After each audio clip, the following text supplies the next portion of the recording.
y vamos a leer el Salmo número 60, que está en la página 604 del Antiguo Testamento. El título del Salmo dice: al músico principal sobre Susan Edut, Mictam de David, para enseñar, cuando tuvo guerra contra Aram Naharaim y contra Aram de Soba, y volvió Joab e hirió de Edom en el valle de la Salina 12.000. El versículo 1 dice: oh Dios, tú nos has desechado, nos disipaste, te has airado, vuélvete a nosotros. Hiciste temblar la tierra, abrístela, sana sus quiebras, porque titubea. Has hecho ver a tu pueblo duras cosas, hicístenos beber el vino de agitación. Has dado a los que te temen bandera, que alcen por la verdad, Sela. Para que se libren tus amados, salva con tu diestra y óyeme. Dios pronunció por su santuario: yo me alegraré. Partiré a Siquem y mediré el valle de Sucot. Mío es Galaad y mío es Manasés, y Efraín es la fortaleza de mi cabeza, Judá mi legislador. Moab, la vasija de mi lavatorio, sobre Edom echaré mi zapato.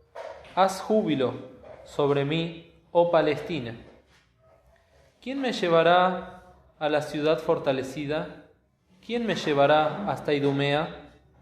Ciertamente tú, oh Dios, que nos habías desechado, y no salías, oh Dios, con nuestros ejércitos.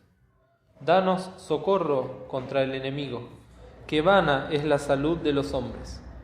En Dios haremos proezas, y Él hollará nuestros enemigos. Bien, queridos, esta porción de la palabra de Dios que hemos leído, como dice acá, fue escrito por David. David fue un rey del pueblo de Israel que vivió aproximadamente 1000 años antes del Señor Jesús. Y fue un rey que le tocó en su tiempo llevar a cabo muchas guerras en su nación, librándose de la mano de los enemigos, que eran pueblos que habían ocupado la tierra de Israel. Este rey tuvo la bendición de Dios de poder luchar contra estos enemigos e ir venciéndolos poco a poco a lo largo de sus 40 años como rey. Incluso antes de ser rey, él ya era un soldado de Dios y llevó a cabo muchas batallas. Y se dice que a lo largo de toda su vida como rey y como guerrero no sufrió ninguna derrota. Pero no así el pueblo de Israel. Antes de que llegue David, que fue ungido de Dios, elegido de Dios, el pueblo de Israel había tenido muchas derrotas muy tristes en manos de sus enemigos. Ya desde la época de Josué, nos narra la palabra de Dios, cuando pelearon contra el pueblo de Jai, que fueron avergonzados y fueron destrozados por una nación mucho más pequeña. Y así en muchas oportunidades, y después recordamos el libro de los jueces, cómo el pueblo de Israel todo el tiempo era humillado por los enemigos, por pueblos y naciones que no tenían a Dios en su noticia, no tenían a Dios en su conocimiento, sino que por el contrario rechazaban a Dios, rechazaban al Salvador. Y ellos tenían toda suerte de dioses, toda suerte de ídolos a los cuales le rendían culto, le rendían su vida. Aún dice la palabra de Dios que sacrificaban hasta sus propios hijos con tal de congraciarse con esos dioses. Y Dios había dicho muy claramente que aquellos que no se allegaban a Él tenían que ser destruidos, porque la paga del pecado es la muerte. Y el pueblo de Israel tenía la misión de evangelizar a sus vecinos y de llevar la palabra de Dios a todos los pueblos. Pero lamentablemente lo que pasó fue todo lo contrario. El pueblo de Israel empezó a adquirir y a adueñarse de todos esos dioses, de todas esas costumbres tremendas, y a dejar de lado la palabra de Dios y a dejar de lado a su Dios que los había sacado de Egipto, que los había redimido. Y David, cuando escribe este Salmo 60, acá en el título vemos que dice que es para enseñar. Los salmos tienen ese propósito, recordar y enseñar. Y es un salmo que, como dijimos, se escribió ya hace 3000 años, pero quiera el Señor que en esta tarde también podamos nosotros recibir una enseñanza, no de David, porque David fue un hombre como nosotros, sino de Dios, que es el que inspiró esta palabra que escribió David. También en el título se narra cómo David y su general, que se llamaba Joab, habían tenido guerra contra Aram, Naharaim y contra Aram de Soba. Estos eran reyes que estaban en el norte de Israel, en lo que ahora se conocía como Siria, y los habían vencido. Una de las particularidades que tenía David era esa, que vencía en la guerra, porque después vamos a ver, siempre estaba detrás de Dios y no delante de Dios, se ponía detrás de Dios. En este caso dice que Joab hirió en Edom, que era la tierra que estaba al lado de Israel, en el valle de las Salinas, a 12.000 hombres. Unas guerras que eran gigantescas. Imagínense 12.000 personas en un campo de batalla siendo derrotadas. Nosotros no nos podemos imaginar tanta gente luchando. Y entonces este es un salmo que parece que habla de victoria, pero en el medio menciona estas derrotas y este periodo tan triste que también tuvo que vivir Israel. Y por eso comienza el versículo diciendo: tú nos has desechado, nos disipaste, te has airado, vuélvete a nosotros. David era consciente de que muchas veces el pueblo de Israel se había alejado de Dios y a causa de la rebeldía, Dios también se había tenido que separar de su pueblo. Nos disipaste. Y hay un texto también que habla de que se disipa la niebla, ¿no?, cuando sale el sol.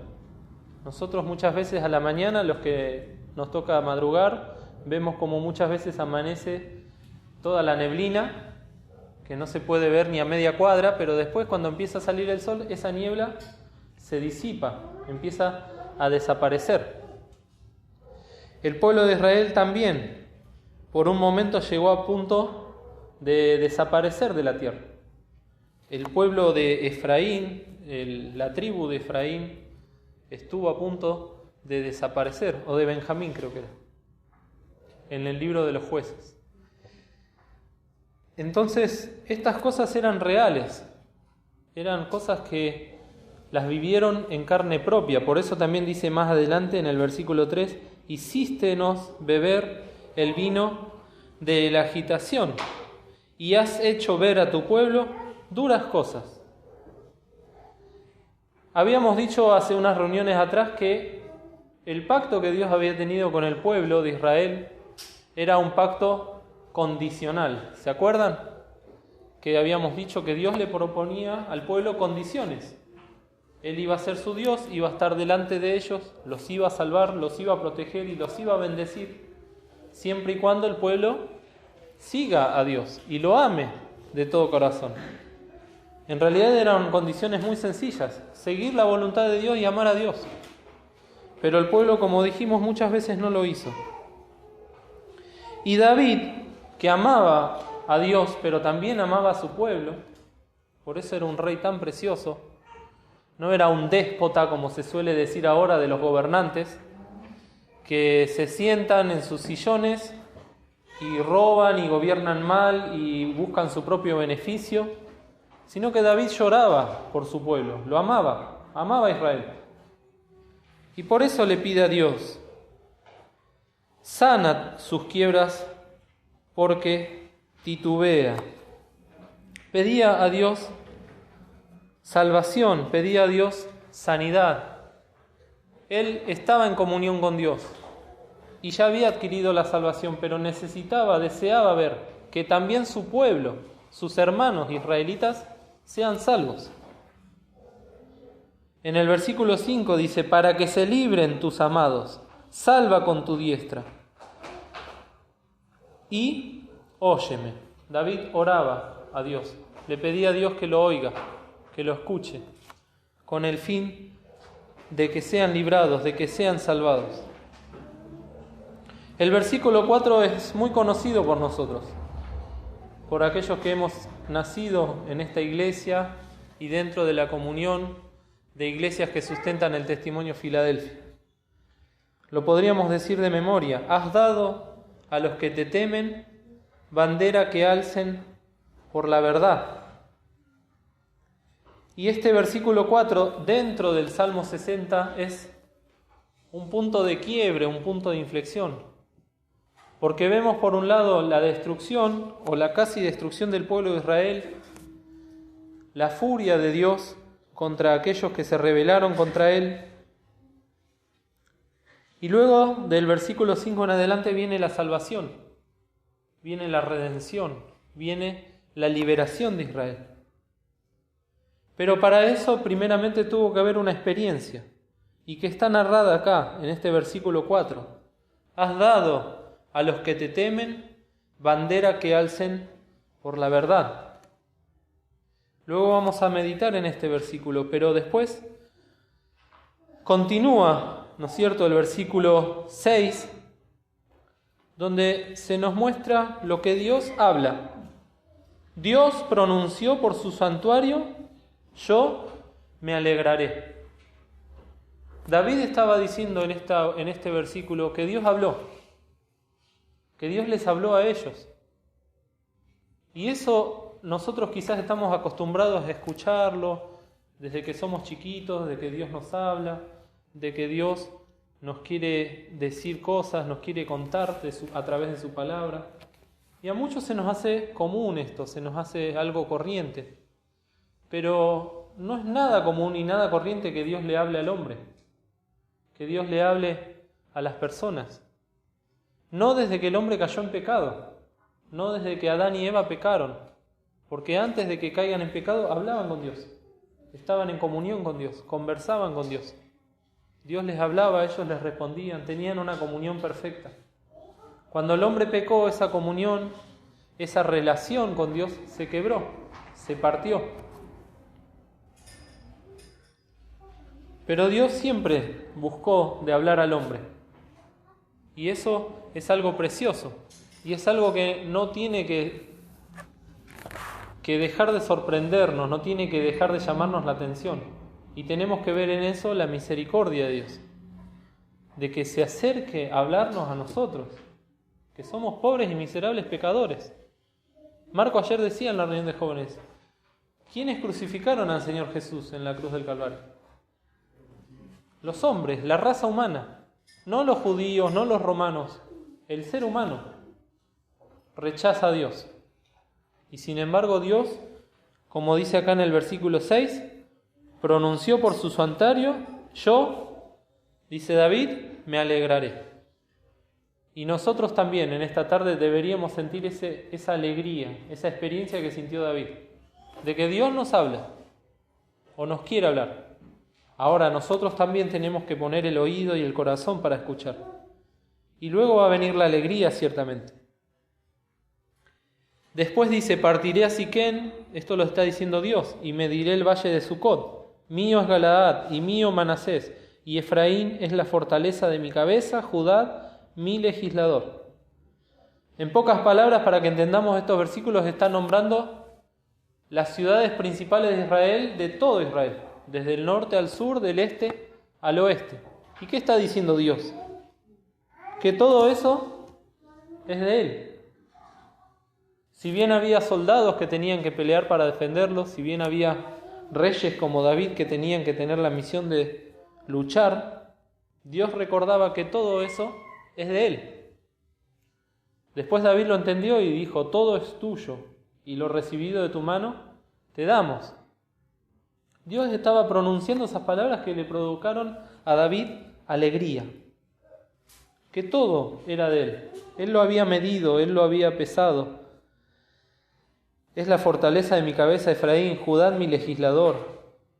Y luego en el versículo 8 dice: Moab, la vasija de mi lavatorio, sobre Edom echaré mi zapato. Haz júbilo sobre mí, oh Palestina. Estos eran los pueblos que rodeaban a Israel: Moab, Edom, Palestina, que eran los cananeos, los filisteos, estaban alrededor. Pero ¿qué dice Dios de ellos?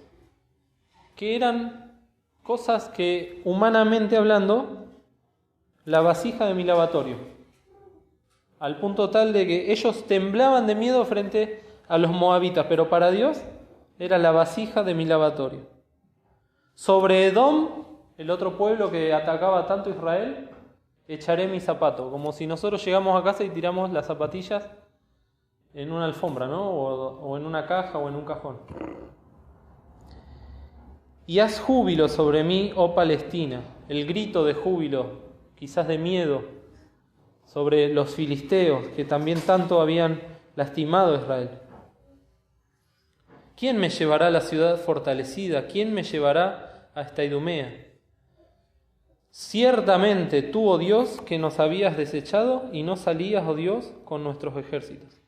Solamente Dios es el único que puede vencer a los enemigos.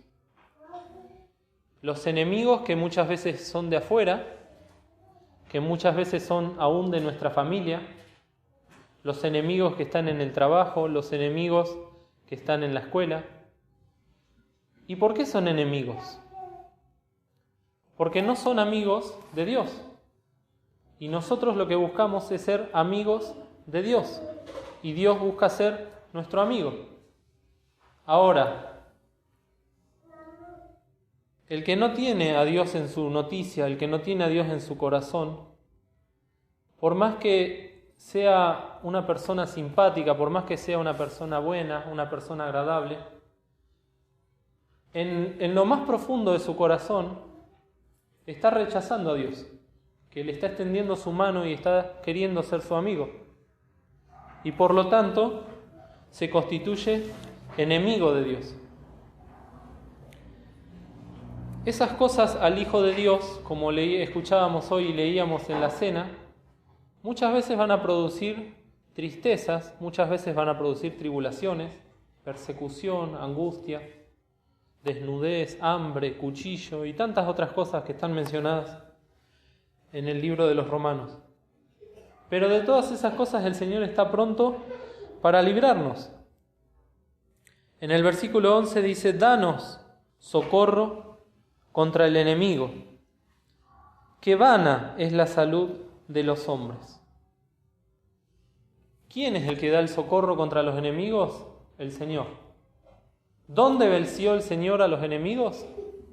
En la cruz del Calvario. Allí destruyó a los enemigos, obtuvo la victoria. Nosotros, cuando tenemos fe en el Señor, estamos diciendo o creyendo que Él venció por nosotros y que nosotros nos ponemos detrás del vencedor. Y vana es la salud de los hombres. Esta palabrita vana es la salud de los hombres prácticamente encierra todo el consejo de Dios. Había un profeta que se llamaba Jeremías que decía: maldito el hombre que confía en el hombre. Y diciendo esto está diciendo que no vamos a tener la bendición de Dios y no vamos a poder nunca ser salvos si ponemos nuestra esperanza y nuestra confianza en las personas. Y aún nunca vamos a ser salvos si ponemos nuestra confianza en nosotros mismos, porque somos hombres, somos personas, y vana es la salud de los hombres. Solo Cristo trae salvación a los hombres, solo Cristo trae salud a nuestra vida. Eso lo había entendido David, y no lo llegó a conocer al Señor en carne. Faltaban 1000 años para que el Señor naciera en Belén. Pero David estaba completamente seguro y confiando. Y por eso dice, en Dios haremos proezas y Él hollará nuestros enemigos. Habíamos dicho del versículo 4 que era un quiebre en este capítulo. Porque Dios, a pesar de todo lo que estaba sufriendo el pueblo, les había dado ya la solución. Como dice Pablo, ¿no? Que no nos dejará, ¿cómo dice? Sí, el Señor muchas veces permite que tengamos pruebas, pero Él siempre sabe lo que podemos llegar a aguantar. Y también dice que nos dará juntamente con la tentación la salida, el éxito. Acá lo mismo, el Señor les dio la salida, pero no a todos. Acá dice claramente que has dado a los que te temen bandera. El Señor quiere dar, así como nos quiere hablar, también nos quiere dar la solución a nuestros problemas. Nos quiere dar la salida a todas aquellas cosas que nos están oprimiendo. Acá cuando habla de enemigos podemos decir muchas cosas. Depresiones, angustias, tristezas, enojos, miseria, pecados que son innombrables. Enemigos de Dios, enemigos de la cruz de Cristo, enemigos de la vida cristiana. El Señor ha dado a los que te temen bandera. El temor de Jehová es el principio de la sabiduría, dice la palabra de Dios. El principio de la sabiduría es el temor de Jehová. Las personas que son sabias son aquellas que realmente tienen temor de Dios. Y el temor de Dios es el deseo del corazón de no querer ofender a Dios. Es el deseo de no querer transgredir su ley, de no querer pecar. Ciertamente somos todos pecadores y todos pecamos. Pero cuando yo tengo conciencia de mi pecado, cuando yo me doy cuenta que soy un pecador, clamo a Dios para no pecar. En esto quiere decir también, danos socorro contra el enemigo. Dame socorro contra mis propios pecados, contra mi mente, contra mi corazón. Y Dios da bandera. Esa bandera que se levantaba en el medio del campamento, que servía para ordenar a las tropas, que servía para ordenar al ejército, que también llenaba de confianza. Nos ha tocado, los que pudimos ver películas que eran sobre las épocas estas de la guerra, de la Edad Media, cuando se alzaba la bandera, el pueblo se enardecía, se escuchaba la trompeta también, para que el pueblo se aliente. Pero esta bandera es muy particular, porque era una bandera por la verdad. Y yo pensaba, está hablando el Salmo de guerras reales, guerras genuinas, donde moría gente, donde se derramaba sangre, donde ganaba el más fuerte. En este caso, el pueblo de Israel le tocó perder y le tocó ganar. Y en medio de todas esas guerras aparece esta palabra, la verdad. Y me llamó la atención porque conocemos el texto, ¿no? Les decía, lo escuchamos desde que somos pequeños. Has dado a los que te temen bandera que alcen por la verdad. Pero ¿qué tiene que ver la verdad en el medio de una guerra? Donde lo que había en realidad eran arcos de flecha, espadas, lanzas, tanta miseria que puede haber en una guerra. Y Dios está hablando en medio de todas esas guerras, a través del rey David, de la verdad. Y llama la atención, ¿no? Porque a partir de ahí es donde el pueblo de Dios empezó a triunfar, donde pudieron cobijarse en los brazos de Dios y donde pudieron salir victoriosos. Cuando Moisés, muchos años antes que David, venció a un pueblo también que dijo que iba a tener siempre guerra, los invito a leer ahí en Éxodo, el segundo libro de la Biblia.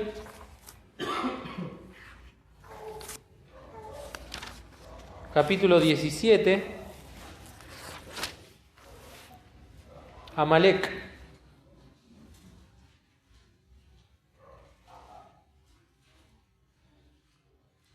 Dice el versículo 13, Éxodo 17, 13. Y Josué deshizo a Amalec y a su pueblo a filo de espada. Estas son guerras reales. Y Jehová dijo a Moisés: escribe esto para memoria en un libro y di a Josué que del todo tengo de raer la memoria de Amalec de debajo del cielo. Y Moisés edificó un altar y llamó su nombre Jehová Nisi. ¿Qué quiere decir Jehová Nisi? Que es una palabra que está en hebreo. Fíjense que ahí tiene un numerito 3. Jehová mi bandera. Moisés y Josué vencieron a Amalec. Cuando terminaron de vencerlo, hicieron un altar para conmemorar ese hecho y para darle gracias a Dios. Cuando se hace un altar, ¿qué se hace? ¿Para qué se hacían los altares?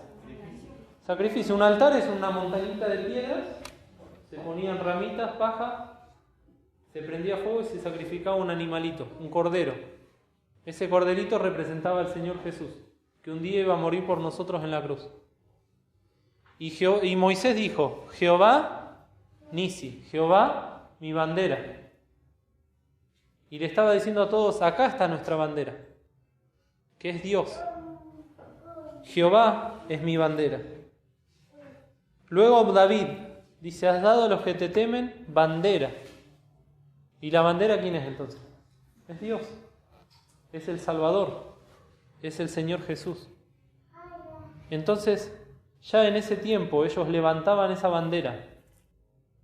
Pero solo Dios se la daba a ¿quiénes? A los que le temían. Al que le rechazaba a Dios no le puede llevar la salvación. Así, en realidad se la lleva, pero el hombre la rechaza. En cambio, a los que tememos a Dios, Dios nos quiere dar una bandera. Una forma de decir: yo me planto ante el enemigo. Vayamos a Isaías. Capítulo 59.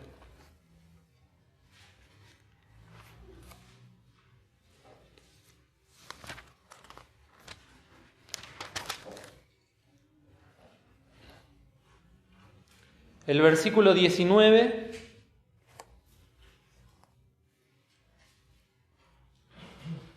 dice: y temerán desde el occidente el nombre de Jehová, y desde el nacimiento del sol su gloria, porque vendrá el enemigo como río, mas el Espíritu de Jehová levantará bandera contra él. Otra vez habla de los enemigos, que vienen como río. Y el río es de lo más traicionero que hay para las personas. Ya sea que crece despacito. Mi mamá siempre nos cuenta que cuando eran chicos iban a Quilmes y estaban, a veces el río en Quilmes, los que tuvimos la oportunidad de ir, o en el Punta Lara, vemos cómo se va para atrás, se retrae, y a veces son cientos y cientos de metros de orilla. Entonces uno, para querer mojarse los pies o para ir a jugar, tiene que caminar esos metros y metros y metros de orilla. Y a ellos les ha pasado que de chicos iban allí y el río empezó a crecer, pero es prácticamente imperceptible. Pero cuando se quisieron dar cuenta, el río había crecido y crecido y crecido y estaban muy lejos de la orilla. Y los tuvieron que sacar prácticamente nadando para poder salvarlos. Esa es una forma en la que el enemigo puede venir, sigilosamente, despacito, sin avisar. Y si nos agarra desprevenidos, nos destruye. Y a mí en persona me tocó ver, cuando era adolescente en Córdoba, como también un día de sol, un día muy precioso, estábamos en la playa con mi hermano Mauricio, y de golpe apareció un guardavidas gritando y con un silbato diciéndole a todo el mundo que salga del agua. Y era un día soleado. Pero empezó a decir: salgan del agua que está lloviendo en las cumbres. Salgan del agua que está lloviendo en las cumbres.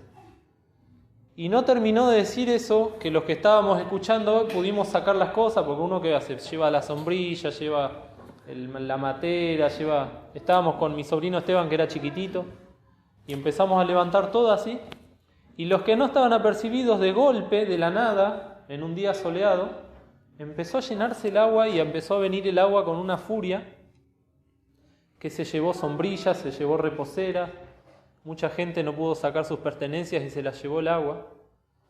Y ese día también quedó grabado en mi corazón este texto: y vendrá el enemigo como río, tempestuosamente.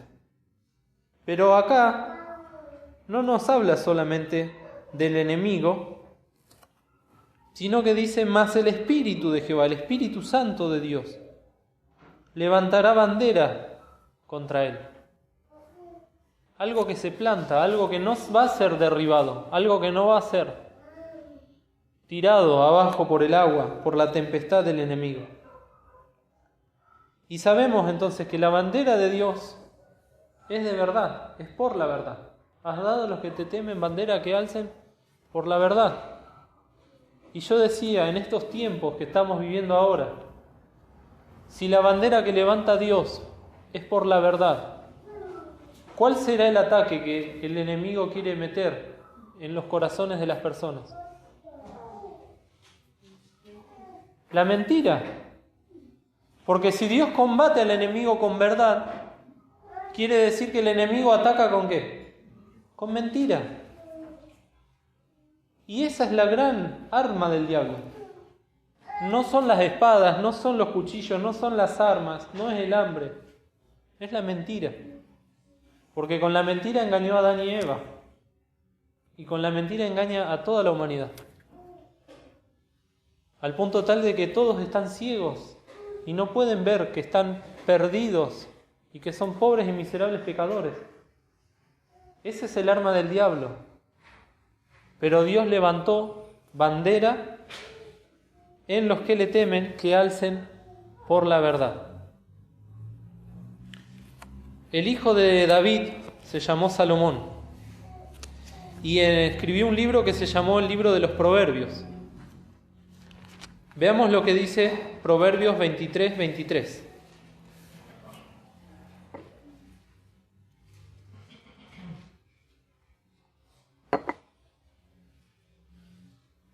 ¿Quién lo puede leer, por favor? Compra la verdad y no la vendas, la sabiduría, la enseñanza y la inteligencia. Compra la verdad. Compra la verdad y no la vendas. En otro momento, y también dice, la sabiduría, la enseñanza y la inteligencia. Cosas que hay que adquirir. Uno cuando compra algo es porque quiere tener algo, ¿no? Últimamente tenemos Mercado Libre y ni siquiera ya tenemos que salir de casa, ¿no? Con el celular vienen, nos traen, pero ¿qué tenemos que hacer antes? Pagar. Y nos gusta comprar, vamos a ser sinceros. Hay muy poca gente que no le guste comprar cosas. A algunos les gusta comprar herramientas, a otros les gusta comprar ropa. ¿No? Nos gusta comprar. Bueno, acá la palabra de Dios dice algo que tenemos que hacerlo porque es una orden. Compra la verdad. Y después, ¿qué dice? Y no la vendas. En otra parte dice sabiduría, adquiere sabiduría. El principio de la sabiduría es el temor de Jehová.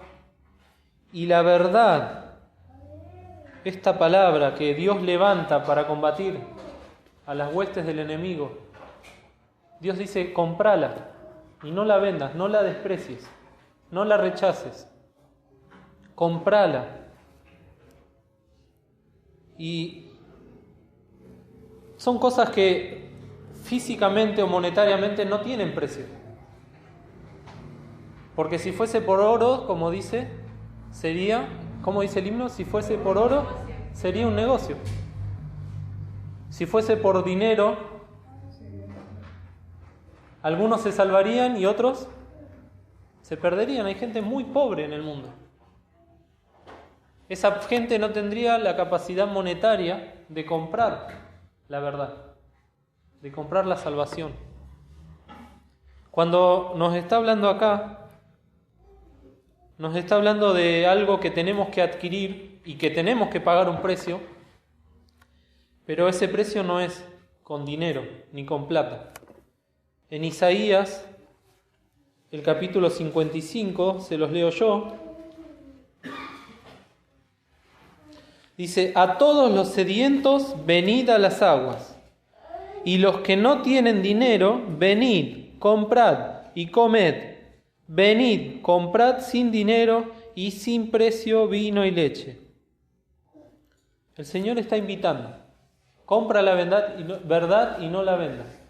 Y acá nos dice a todos, porque todos estamos sedientos de Dios, vengan a las aguas.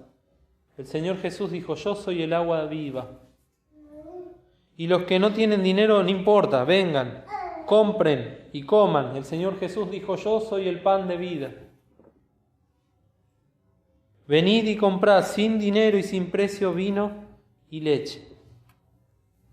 Precioso, cómo el Señor nos invita. Nadie puede poner excusas. Yo no tengo plata, yo no tengo conocimiento, yo no tengo esto, yo no tengo lo otro. No tenemos que tener nada para comprar esta verdad. Que el mismo Señor Jesús dijo: yo soy el camino y la verdad y la vida. Compra la verdad, adquiere la verdad, adquiere al Señor. Agárralo, tómalo, porque Él se ofrece, Él mismo se ofrece. Acá está escribiendo Isaías, pero en realidad es el Señor Jesús que se está parando y diciendo: a todos los sedientos venid.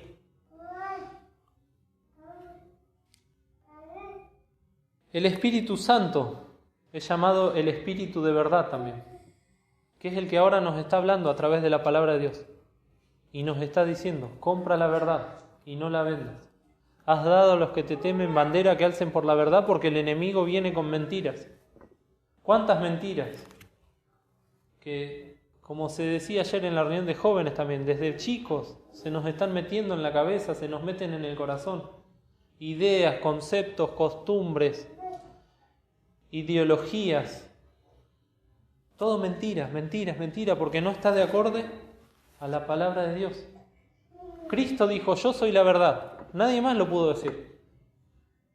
Yo estudié en la Facultad de Historia, para los que no saben, y leí acerca de muchas personas y muchos autores.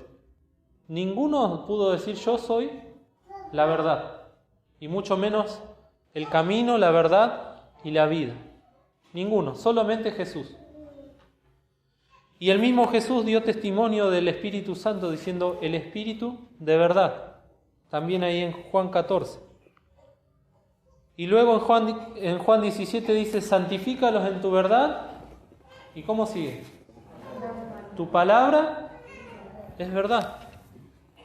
Compra la verdad y no la vendas. Miren el tesoro precioso que tenemos. Porque frente a tantas acechanzas del enemigo que vienen a través de las mentiras, nosotros acá tenemos la palabra de verdad. Y no nos predicamos a nosotros mismos, sino que predicamos esta palabra de verdad. Ahora, les decía que el precio para pagar y comprar esa verdad existe, aunque no es monetario. Y yo estaba leyendo, y se los quiero leer rápidamente, un estudio que lo escribiera, una carta que la escribiera el misionero Armando Di Pardo junto a su esposa en el año 1979. Ellos estaban en Estados Unidos. Y es una carta abierta a la hermandad fundamentalista. Y el título de la carta es: el costo de un testimonio por todo el consejo de Dios. Y el texto base es el de Proverbios 23:23. ¿Cómo dice Proverbios 23:23? Compra la verdad y no la vendas. Es precioso. Después, si quieren, yo se los comparto para que lo estudiemos o lo lean en sus casas. Pero acá el misionero dice: ¿qué es la verdad? Como dijo Pilatos. Bueno, la verdad es el Señor Jesús. El Espíritu Santo es verdad. Y la palabra de Dios es verdad. Ahora, ¿cómo se compra esa verdad? Y no venderla. Dice: tal la verdad a comprar y a no vender. Su precio, pues no tiene relación alguna con dinero o moneda corriente. La gracia de Dios no se cotiza en el mercado bursátil. El precio de la verdad es de carácter moral. Su moneda, entre comillas, consiste en sacrificios espirituales agradables a Dios por Jesucristo. 1 Pedro 2:5. En cada área de la experiencia cristiana rige ese costo. ¿Cuál era el costo entonces moral? Un sacrificio. O sea, no se paga con plata, no se paga con pesos, no se paga con dólares ni con Bitcoin.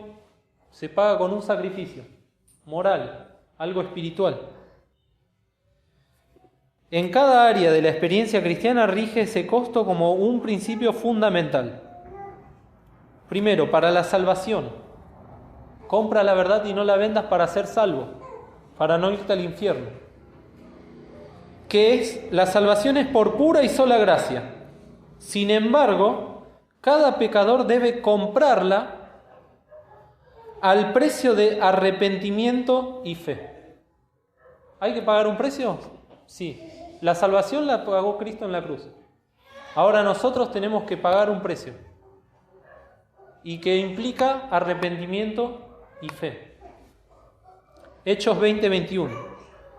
Ese precio declara la bancarrota de todo concepto humano, de bondad natural y justicia propia. Cuando yo acepto pagar ese precio por la verdad, estoy declarándome en bancarrota delante de Dios. Yo no tengo nada. ¿Cuántos empresarios corruptos hacen eso, no? Para no pagarle a sus empleados se declaran en bancarrota, listo, nadie puede sacarme nada. Nosotros delante de Dios, sinceramente tenemos que decir, yo moralmente soy un desastre, soy un pecador, no tengo nada que me pueda salvar. El arrepentimiento humilla, quebranta y trae al pie de la cruz al engreído superhombre contemporáneo, que en dolor de contradicción debe clamar por misericordia.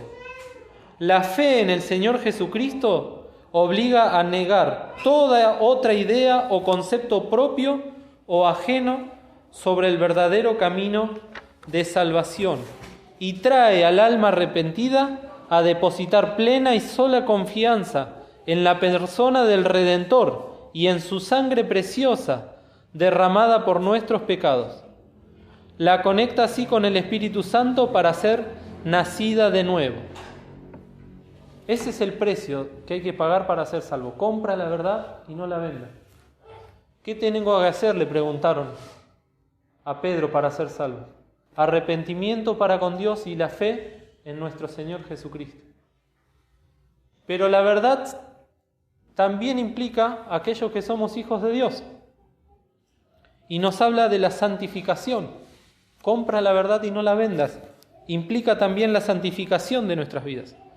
Y esto es algo que yo tengo en el corazón hace mucho tiempo, porque hay muchas iglesias evangélicas y hay muchos hermanos nuestros, los vemos todos los días. Yo ahora lo veo en alumnos de la escuela, aún en profesores. Antes no había tantas iglesias evangélicas, ahora hay por todos lados. Y en muchas iglesias se predica la salvación, esto que acabamos de leer, y hay muchos hijos de Dios en medio de nosotros.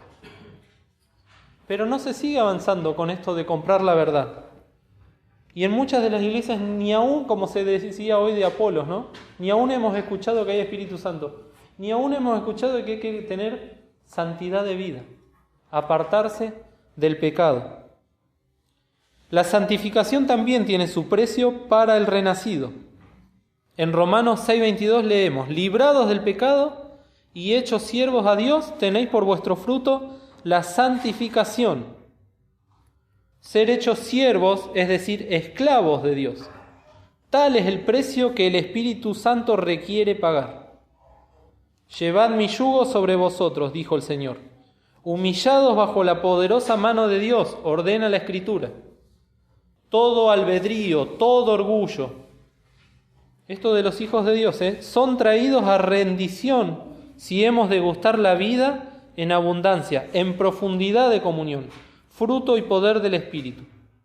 Paguemos todo ello en buena moneda de sacrificio vivo. Romanos 12, 1 y 2. Compra la verdad y no la vendas. Entonces, para ser salvos, el Señor requiere un sacrificio. Para ser santos, el Señor requiere un sacrificio. Os ruego por la misericordia de Dios que presentéis vuestros cuerpos en sacrificio vivo, santo, agradable a Dios, que es vuestro racional culto.